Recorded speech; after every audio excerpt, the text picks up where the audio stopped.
Oi, pessoal. A gente está diante de uma proposta desafiadora. A ideia de falar do senso comum e da gestão da ética é, por um lado, extremamente necessária e atual, mas, por outro, é um risco imenso. Por quê? Porque as opiniões divergem demais em cima dos conceitos básicos. Se você gosta de desafio, está aí uma boa proposta.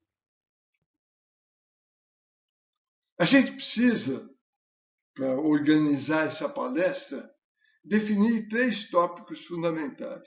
Primeiro, eu preciso argumentar, eu preciso sedimentar o que eu vou dizer. E isto é base de de todo o problema, porque o dilema está exatamente em falta de fundamentação de conceitos. Então a gente vai argumentar e tentar, nessa argumentação, mostrar que esse é um baita de um dilema gerencial do século XXI. O segundo aspecto é que a gente vai analisar o porquê disso. O que acontece para ter tanta confusão conceitual em termos de ética e em termos da gestão dela? E, por fim, não poderíamos deixar de pensar nisso, nós pretendemos fortemente estar ligados numa proposta de saída do problema. Então, os últimos slides serão, assim, propostas que poderão, inclusive, estar relacionados à continuidade deste tipo de palestra. Esteja conosco. Sobre o dilema gerencial, eu vou tentar fundamentar, usando o argumento nosso anterior. E uma das fundamentações é o seguinte: ele é um dilema porque parte da sociedade percebe que há um compromisso socioambiental de algumas organizações e de outras não.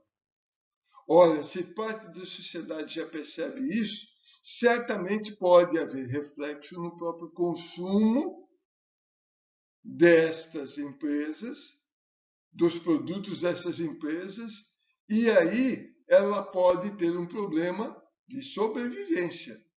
Tem um segundo aspecto aí que a gente vai trabalhar também. Há uma cobrança formal, estruturada, já em cima de conceitos como RS, como conceitos como normas novas das bolsas de valores, que identificam exatamente como deve ser a empresa que quer vir para a Bolsa de Valores.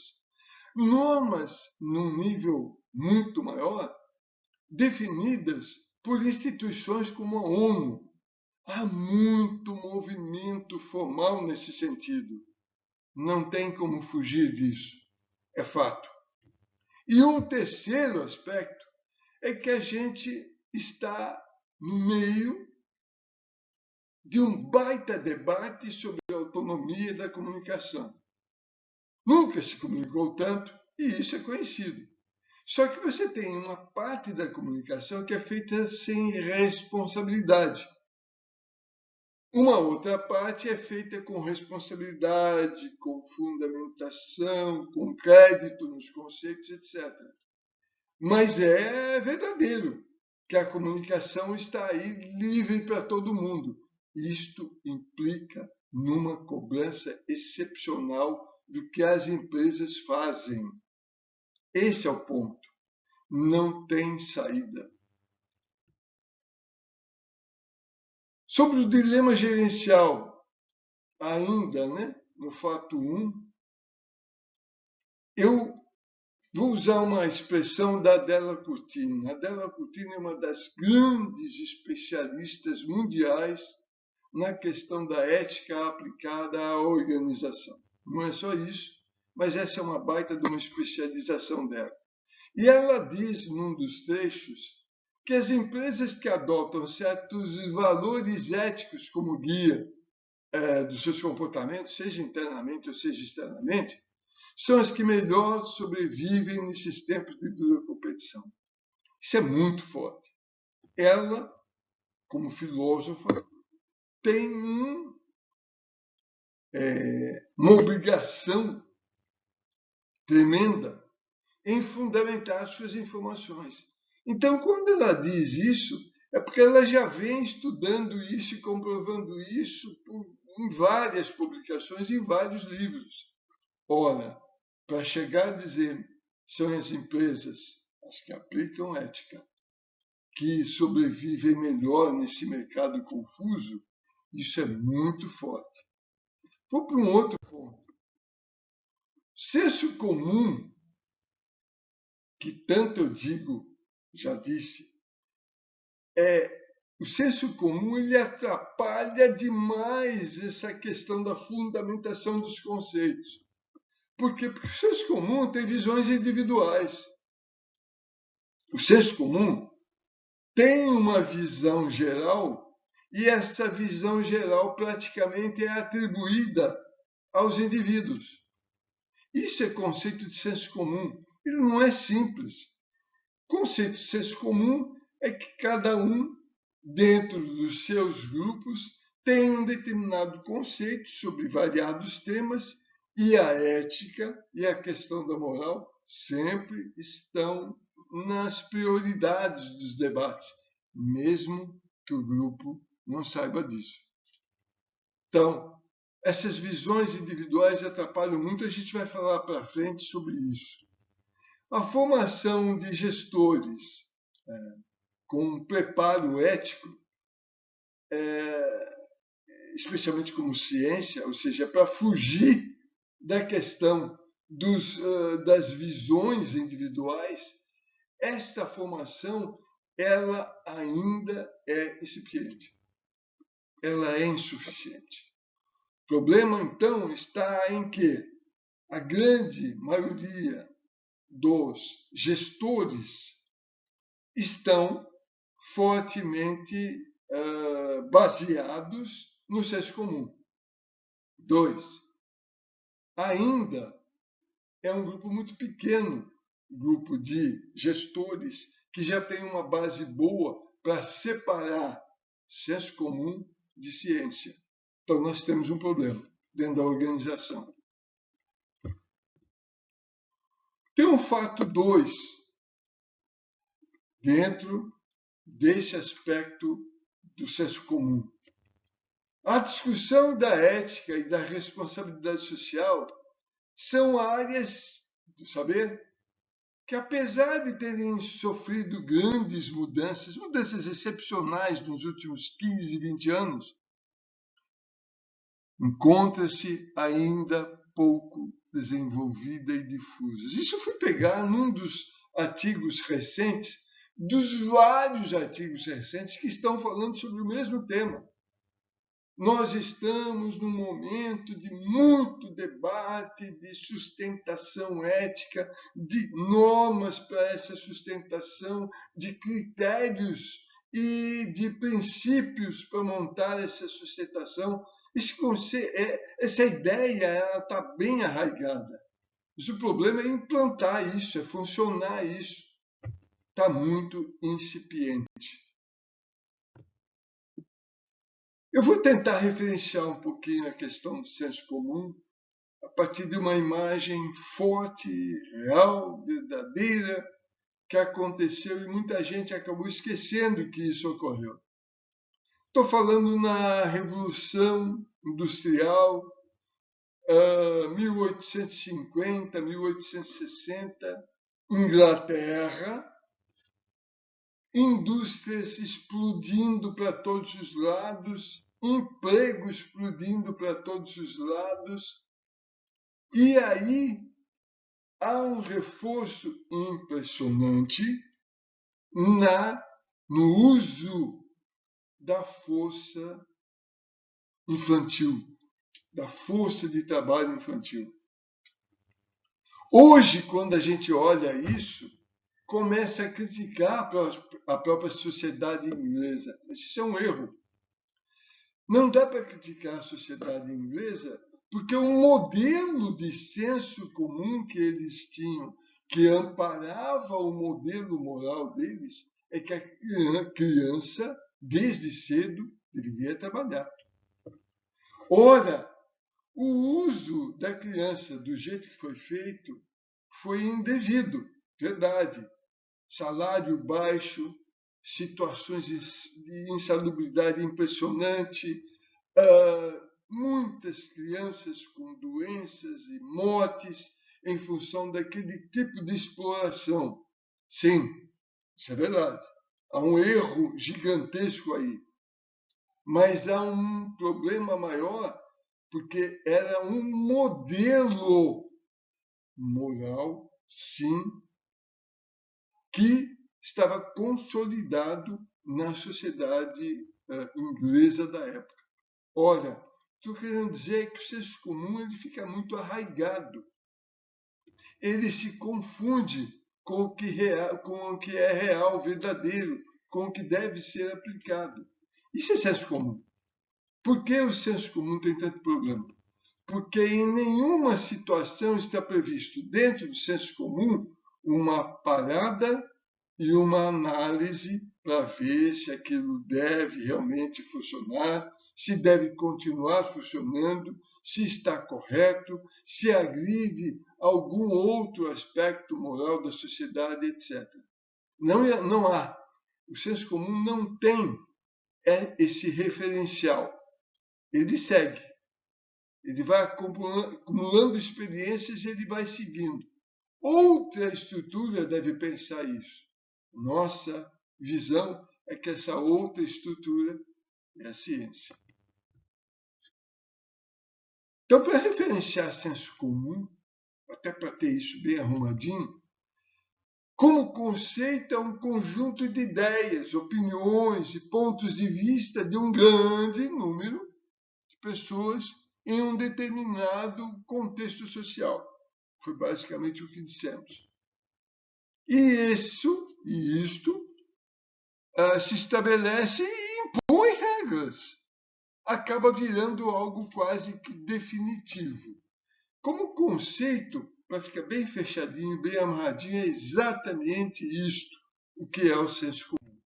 Ora, conceituamos o que é senso comum, agora a gente precisa conceituar o que é moral. O que está por trás de tudo isso? E o conceito de moral, eu posso até começar com o conceito e depois trabalhar mais no detalhe, é que são regras de conveniência.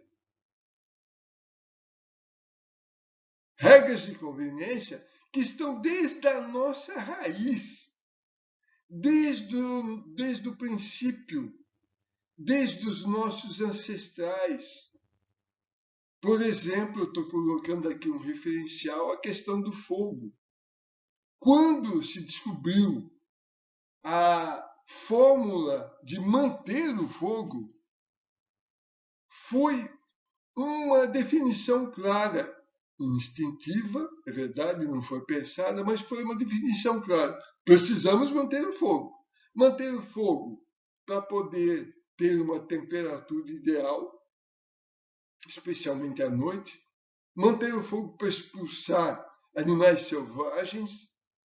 Manter o fogo para poder trabalhar os alimentos e torná-los mais fáceis. Manter o fogo para poder ter um congraçamento, um agrupamento mais fortificado. O fogo tinha uma simbologia excepcional, uma necessidade premente. O fogo era fundamental para esse pessoal. Regras foram criadas para poder, uma vez que foi descoberto como mantê-lo, ter pessoas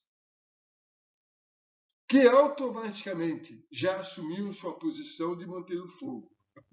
Tivesse ele que ficar acordado a noite inteira ou não, não importava.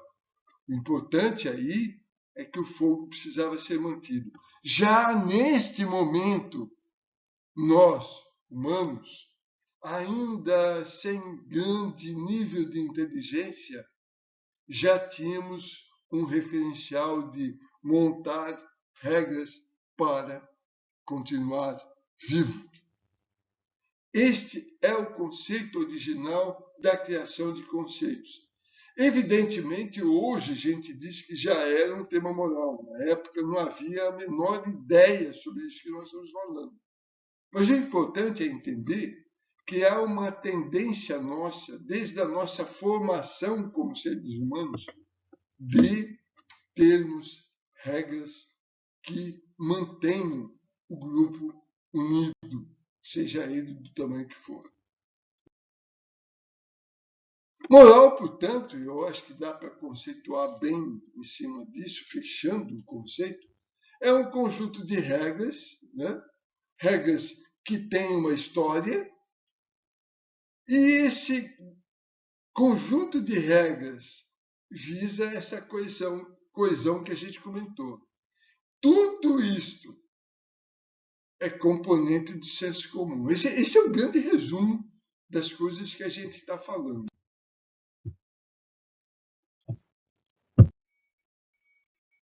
Falamos que nossos ancestrais, há pelo menos 2 milhões de anos, agiam instintivamente, mas já agiam para definir regras de sobrevivência. Mas vamos dar uma olhada nessa imagem que me parece bastante esclarecedora. Ela mostra já momentos na nossa sociedade, aí a gente pode localizar alguma coisa em torno de 30 mil anos, olha, bem mais recente.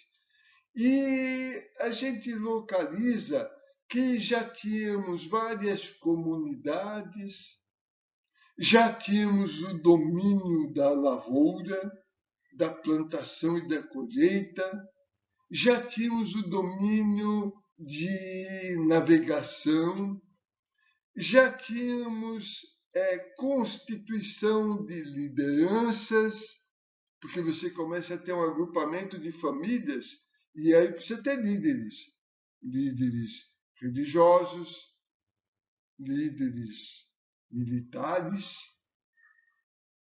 porque o assédio de outros povos, de outros grupos que não eram tão estruturados, grupos famintos, por exemplo, o assédio era natural.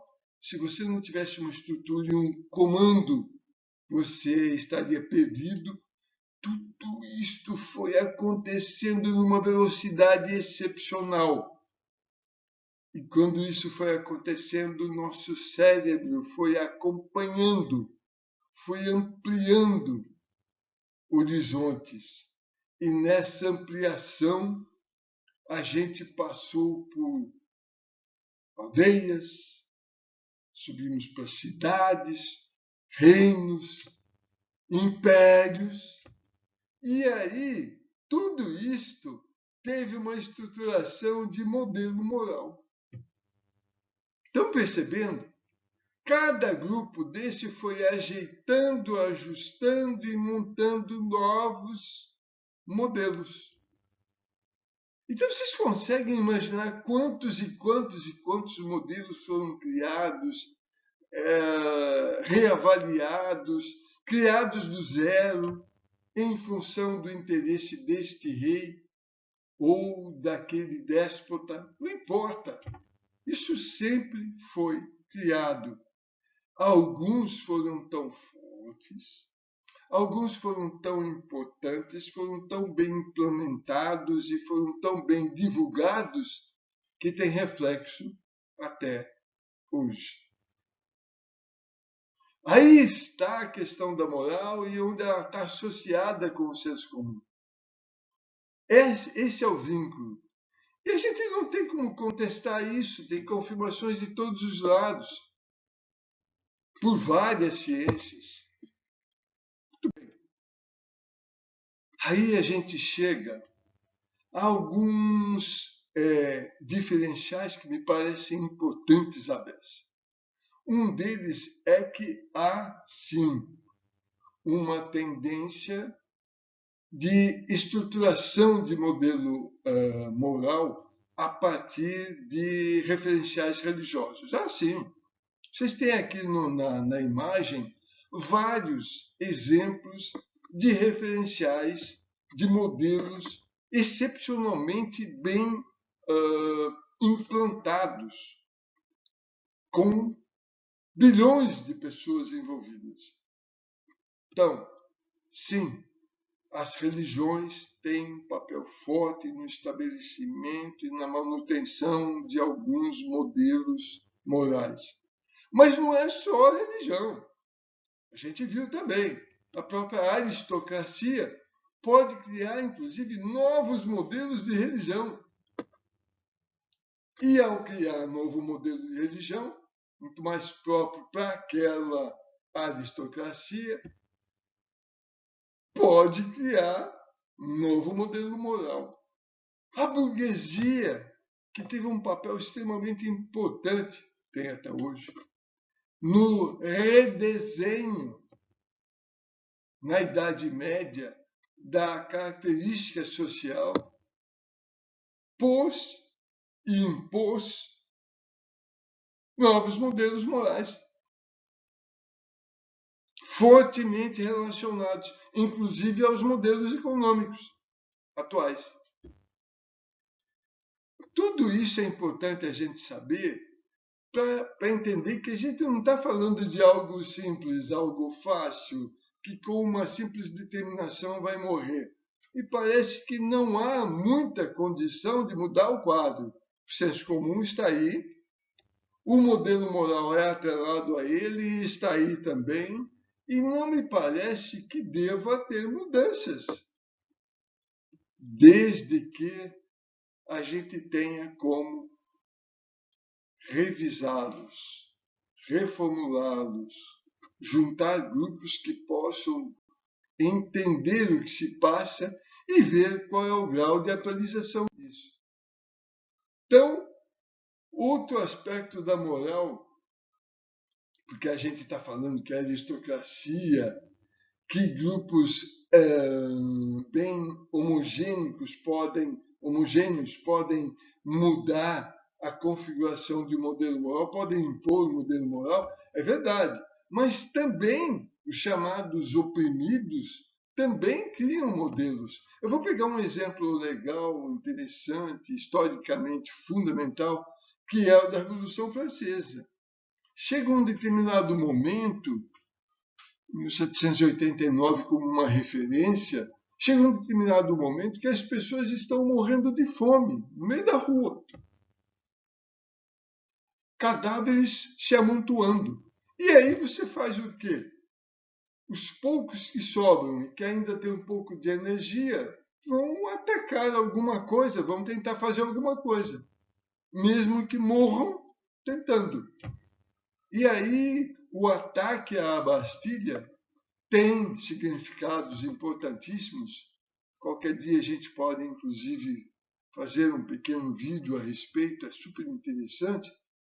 Mas o ataque à Bastilha teve um significado importante porque os opressores, os oprimidos, puderam se reunir como se fosse um grupo e protestar contra aquilo que estava acontecendo. Esse protesto tomou um corpo excepcional e, de um jeito não muito fácil, com muito sangue, muito tempo depois, ele acabou refletindo um novo modelo de pensar e agir. A França, hoje, tem bons referenciais na sua Constituição a partir desse momento.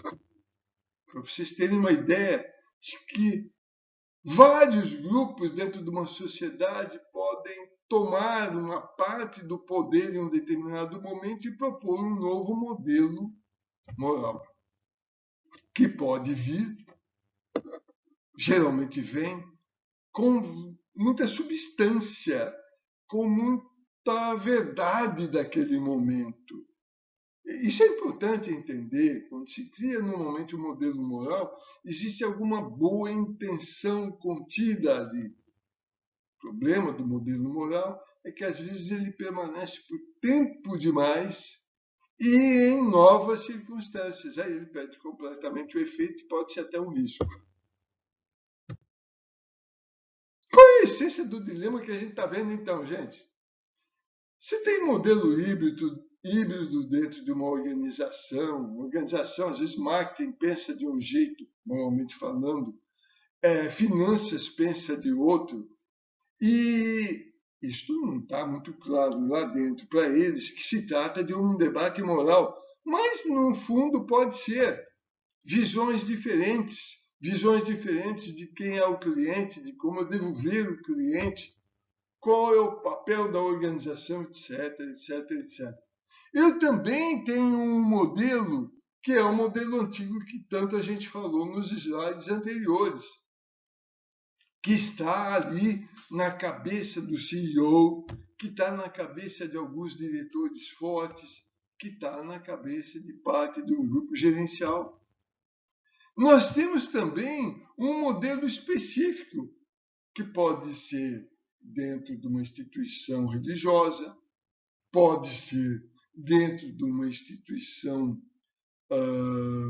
pública, pode ser dentro de uma instituição como um ethos, vou dar um nome, porque é uma instituição de um valor excepcional, desde 99 batalhando para ter uma comunhão de conceitos entre os empresários, no sentido de ética, a ponto de, inclusive, refazer certos conceitos de ética. E esses grupos, e esse, por exemplo, ethos, é desligado completamente de qualquer proposta religiosa.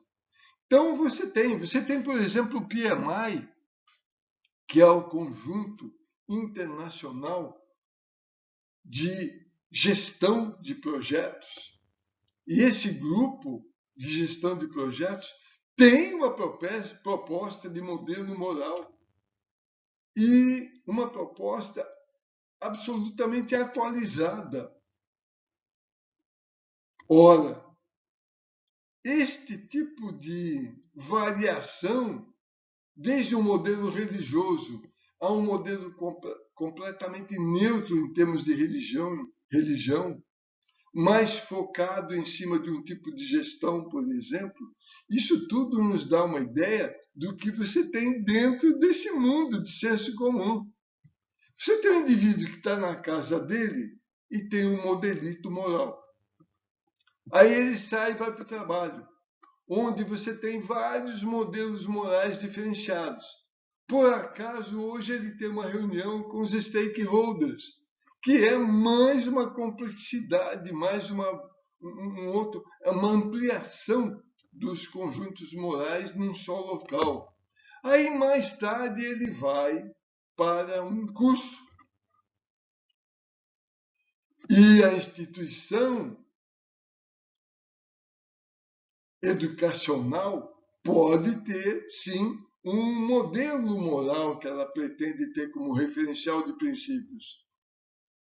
E na sua classe, o seu professor, os seus amigos de grupo, todos eles podem ter certas variações de modelos morais. E quando você tem todo esse quadro, é fácil entender por que a gente chama que o senso comum é uma coisa só, como soma de um monte de coisas diferentes. É complexo o conceito de senso comum, mas eu espero que com esses exemplos você tenha consolidado bastante isto. E aqui está a essência do problema. Ora, se modelo moral tem todas essas variáveis, qual é o modelo moral que deve ser seguido por uma organização que quer implantar uma ética concreta? Essa é a dúvida. Essa é a base do dilema. Aí eu sonho, para falar um pouco de sonhos. Eu sonho em encontrar onde a gente vai dar aulas, dar palestras, onde a gente vai dar uma consultoria. Eu sonho com a possibilidade da criação de grupos que consigam aplicar exatamente a ética, que é uma ciência. Isso para muita gente deve ser uma surpresa, mas a ética é uma ciência. É uma ciência. E como qualquer ciência, ela analisa as razões que ocasionam, que alteram, que orientam a maneira de agir do ser humano. Ou seja, em cima do formato do modelo moral. Ora, isto é trabalhar sobre as regras. É trabalhar sobre as regras.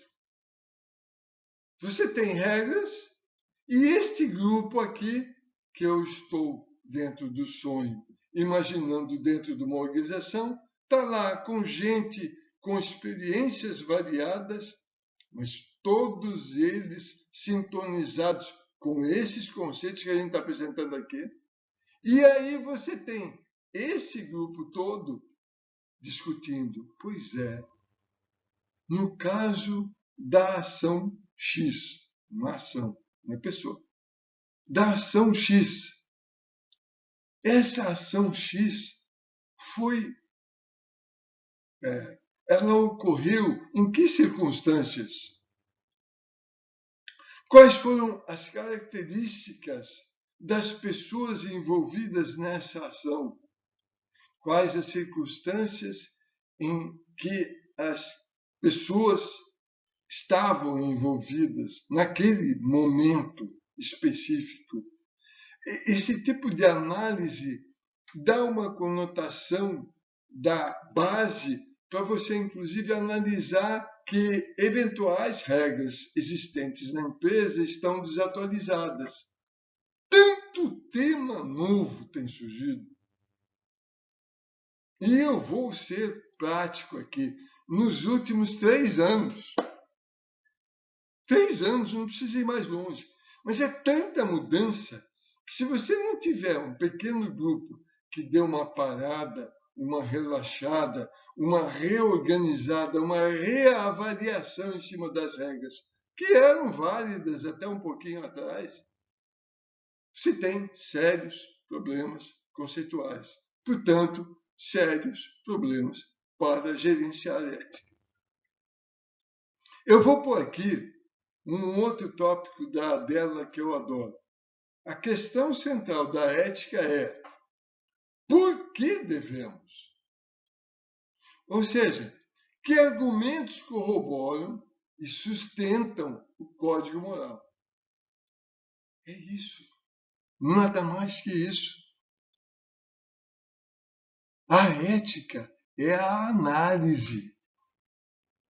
Esqueçam, para essa análise que a gente está fazendo, para essa palestra toda que a gente está falando, esqueçam, por enquanto, o conceito de ética no sentido adjetivo. Ah, fulano é ético. Isso atrapalha mais do que ajuda. Fixem o conceito da ética como uma instrumentação, como um formato científico para poder avaliar aquelas. Como faz o químico? O químico pega as substâncias e começa a selecionar substâncias, juntar uma com outra, ver a quantidade e que variação essa quantidade traz para o conjunto geral final, quanto tempo é preciso que uma substância penetre na outra, etc. Isso tudo é feito por alguém que está lá no laboratório de química. Num laboratório de ética faz tudo com a mesma lógica. Será que isso é válido? A partir de que base referencial conceitual eu posso sustentar isso? A partir de que consequências que a gente vai ter com essa ação eu posso sustentar que isso tem valor moral? Essas análises vão reformulando o modelo moral dentro de uma instituição. Já tem instituições fazendo isso, gente. Já tem. Quando o tratamento das questões morais são alinhadas, está todo mundo envolvido fazendo a mesma coisa e entendendo a mesma coisa, você tem mais facilidade para gerenciar. O alinhamento tá. O Deming fez uma frase que ela é válida até hoje. Ele fez em 1920 aproximadamente. Não se gerencia o que não se mede. Fato. Não se mede o que não se define. Outro fato. Não se define o que não se entende. Mais um fato. E aí ele complementa. Não há sucesso no que não se gerencia. Caramba, isso é contemporâneo. É fundamental para nós entendermos. Eu não posso ter gerenciamento se eu tiver apenas alinhamento. Ou seja, apenas os mesmos conceitos. Isso ainda é pouco. É importante, mas ainda é pouco. Por quê? Porque eu preciso ter, no mundo contemporâneo, com tantas mudanças excepcionais, eu preciso ter, além do alinhamento, eu preciso ter comprometimento, ou seja, um alinhamento comprometido. Cada envolvido precisa dizer, eu vou fazer isso, não é só porque é uma definição da organização, mas vou fazer isso porque é interessante, importante, fundamental para mim como pessoa. Complementa tudo que eu tento fazer de bom na minha vida, individualmente falando, na minha vida socialmente falando. Aqui na empresa eu começo a ter oportunidade de trabalhar em alguma coisa que está focado numa melhoria social, que está focado numa melhoria ambiental, e isso está associado à minha proposta moral pessoal. Ah, este não precisa de acompanhamento. É aí que funciona. Mas então, parte do segredo está como é que eu consigo comprometimento. Eu só posso ter um processo desse que a gente está sonhando. Sonhando, entendam bem esse conceito, sonho no sentido de ser um sonho absolutamente factível. Por quê? Porque já tem muitas instituições fazendo isso. Mas um sonho no sentido de algo que a gente gostaria de que fosse uma coisa generalizada, que as pessoas muitas pessoas estivessem sonhando com isso. Essa é a ideia do conceito de sonho que a gente está pondo aqui. Vejam só essa pesquisa incrível que foi discutida agora em 2021, apresentada, feita em 2021. Mais de 50% das pessoas que foram questionadas na pesquisa, e foi gente abessa, depois eu mostro para vocês o site base dessa pesquisa, mais de 50% que mudaram voluntariamente de empresa em 2021, disseram que fizeram isso para ter maior flexibilidade, para poder trabalhar em uma empresa que melhor se adequasse aos seus valores. 56%, gente. Pesquisa de um instituto com muito peso internacional. Isso eu acho que você no dia a dia já deve estar notando. É provável até que você esteja sentindo isso. Não quero estar, a médio prazo, numa organização que esteja exclusivamente focado na questão do lucro, do volume de vendas excepcionalmente alto, independentemente das características do produto e de qual que aspecto ele pode produzir, negativo ou não, no meio ambiente.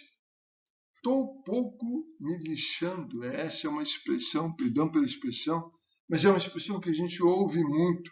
A boca pequena, é verdade, que isso é terrível, o sujeito se pronunciar em termos mais amplos, mas muita gente diz, eu não quero nem saber, o dinheiro está entrando, os meus prêmios no final do ano estão entrando, caramba, deixa para outra geração cuidar dos problemas socioeconômicos e ambientais. Aí você vê que não é isso não. Tem muita gente, mas muita gente, já hoje, maioria, que quer estar no trabalho que envolva onde ele possa estar complementando, onde ele possa estar comprometido. Essa é a proposta. E aí, eu vou fazer um resumo visual desse dilema.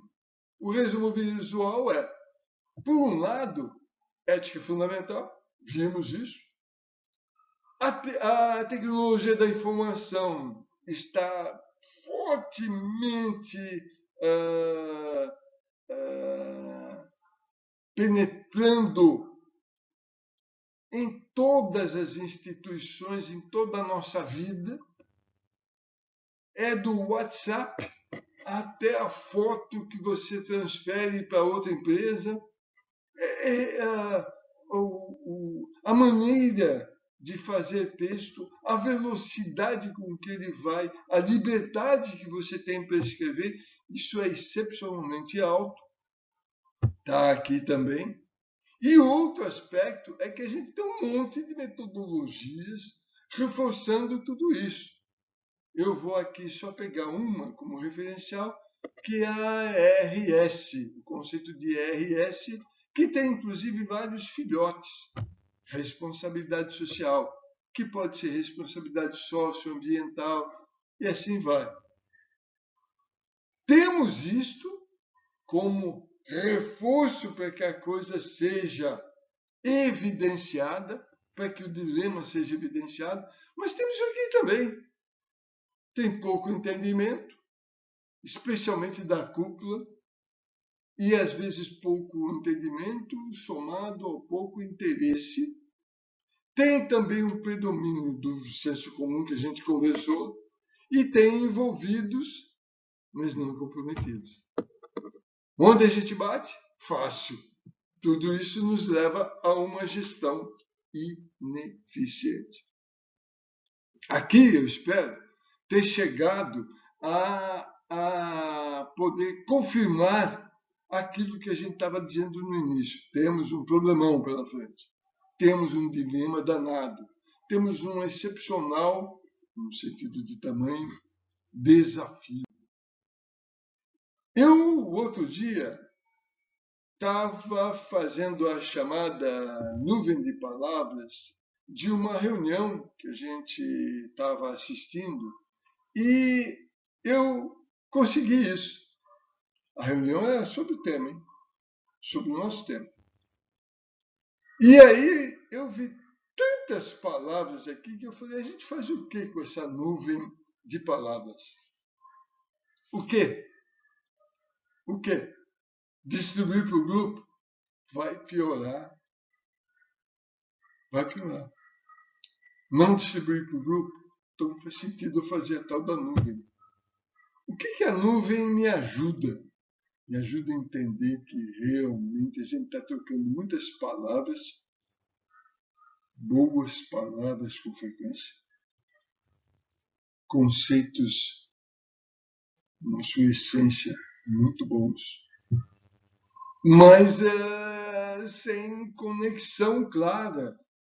Isso tudo faz uma maçaroca que a gente não consegue administrar. Isso para vocês terem uma referência.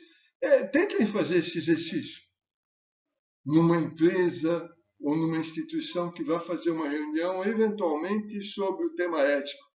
E sobre o tema ética, não, provavelmente, em cima do conceito que nós estamos apresentando. E aí, não sendo em cima do conceito, depois você faz uma nuvem de palavras e você vai se assustar com o que foi discutido. Vamos tentar já caminhar para o final e começar a dizer o que a gente pode fazer já. O que a gente pode fazer que já está estruturado em termos de reformulação disto, em reformulação do modelo de ética. Uma pesquisa nos ajuda, que é a mesma pesquisa que eu peguei aquela informação anterior. A Covid-19 obrigou as pessoas a pensarem no que era verdadeiramente importante para elas. E depois de sobreviverem à perturbação causada pela epidemia, querem agora trabalhar de acordo com os seus próprios termos, trazer todo o seu ser para o trabalho e sentirem-se bem com o que produzem. É impressionante, gente. Quando a gente lê este desenho, a gente fala, caramba, estamos todos nós com os dados na mão, com os fatos na mão. É preciso realmente fazer alguma coisa. E aí, então, a primeira coisa que a gente sugere é entender o que aconteceu na mente dos profissionais. Acho que as empresas deveriam fazer alguns exercícios para poder entender o que está passando na cabeça do profissional agora, pós-pandemia. Pode ser até que algumas coisas que serão reveladas não sejam, em tese, muito interessantes para a empresa, que pode significar um custo em mudanças de processos, pode significar um custo em aumento de prazos, pode significar um monte de coisas. Mas é preciso enfrentar. O tema é preciso ser enfrentado. Por quê? Porque senão você corre o risco de ter um grupo na mão que está cumprindo as regras definidas. E quando ele está apenas cumprindo as regras definidas, ele não está comprometido. E sem comprometimento, você já sabe que todos os processos que você quiser implantar serão implantações deficientes. Ponto. Como reformular a gestão da aplicação da ética? Eu fiz aqui uma imagem que tem o sentido, mais ou menos, de você estar construindo em conjunto. É preciso fazer um baita de um esforço de deslocar esse peso daqui para lá. Você não vai deslocar sozinho, mas se tiver gente comprometida, você consegue deslocar. Porque eles vão bolar fórmulas novas de deslocamento. Não vão perder a esperança desse deslocamento. Vão estar sempre conversando entre si para ver novos formatos. E aí você consegue uma nova construção. Eu estou pondo uma frase aqui que alguns podem até não entender bem, que é a arte da construção de objetivos comuns. Tem muita gente dentro da área de organização que não gosta do termo arte, porque ela teria muito de gente, muito de você, muito da pessoa e um pouco menos de processo. Mas a arte tem processo. Tem processo. A diferença é que tem processo com comprometimento. Mas tem processo. Como reformular a gestão da aplicação da ética? Eu ponho aqui um tópico 3. O tópico 3 é outra coisa que me parece absolutamente fácil de entender, mas a gente não vê a aplicação disso com frequência.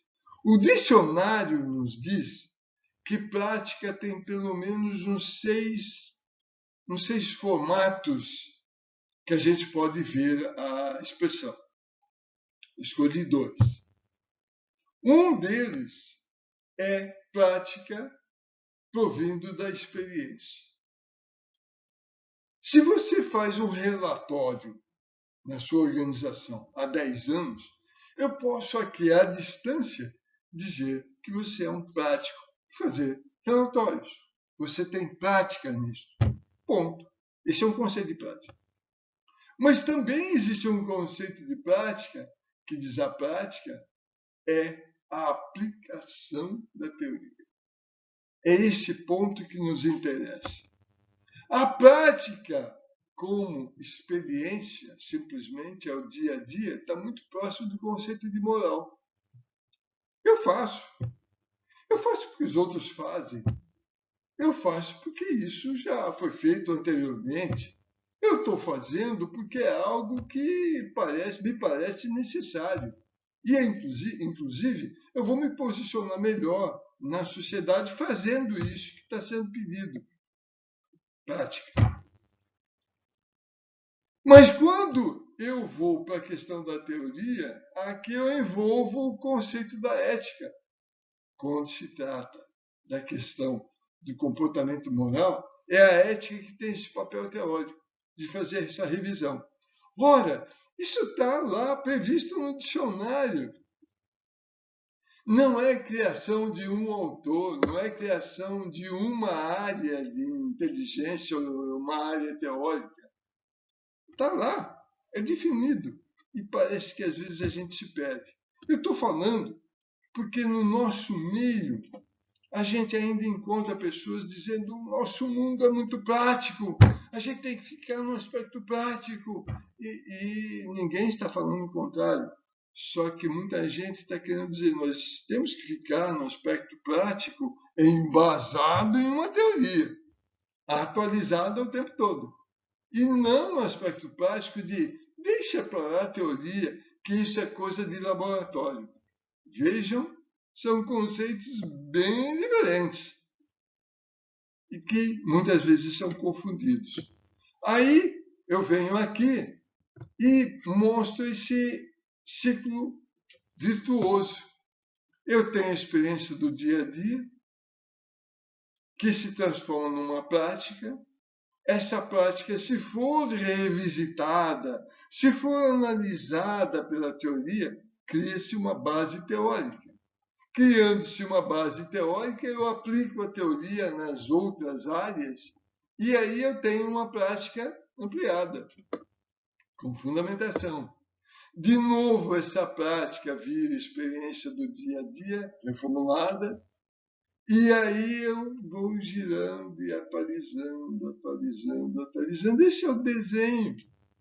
Esse é o desenho proposto por um modelo ético que é de análise frequente, estruturada.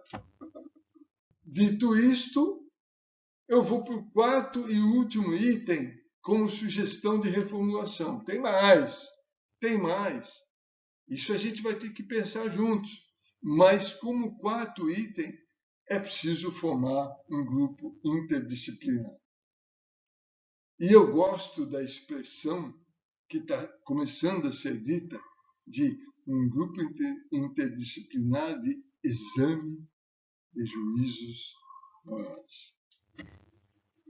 Esse grupo ele precisa ter várias especializações, mas precisa estar coeso nessa conceituação toda.